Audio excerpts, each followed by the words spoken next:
हर वर्ष आषाढ़ माह के शुक्ल पक्ष की 10वीं तिथि के अगले दिन देवशयनी एकादशी मनाई जाती है।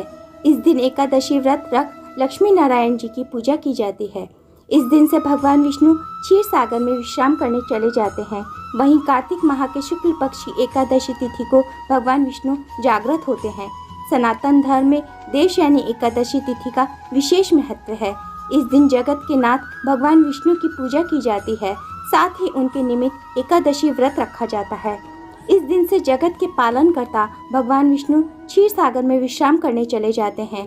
अतः इस दिन से चातुर्मास भी शुरू हो जाता है।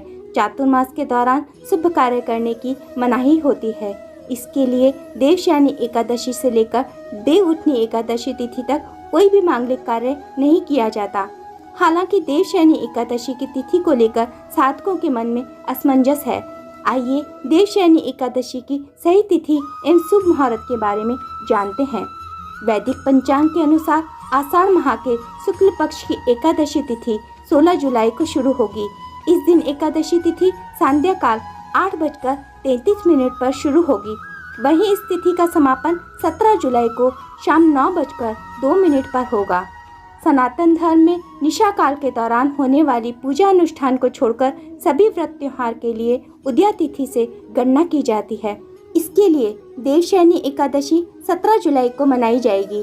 सनातन धर्म के जानकारों की माने तो दूजी एकादशी तिथि वैष्णव समाज के अनुयायियों के लिए समर्पित होता है।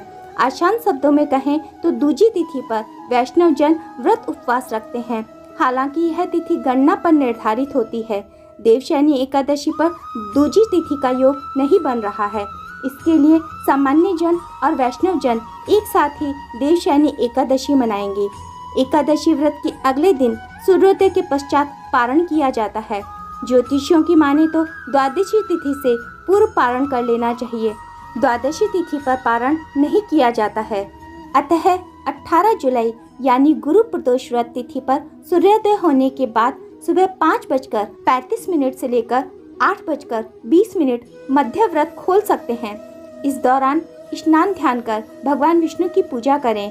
इसके पश्चात ब्राह्मणों को अन्न और धन का दान देने के बाद व्रत खोलें। ज्योतिष गणना की माने तो इस बार देवशयनी एकादशी पर शुभ और शुक्ल योग का निर्माण हो रहा है। इसके अलावा स्वार्थ सिद्ध सिद्ध योग और अमृत सिद्ध योग का भी संयोग बन रहा है। इस दौरान जगत के पालनहार भगवान विष्णु की पूजा करने से साधक की हर मनोकामना अवश्य ही पूरी होगी।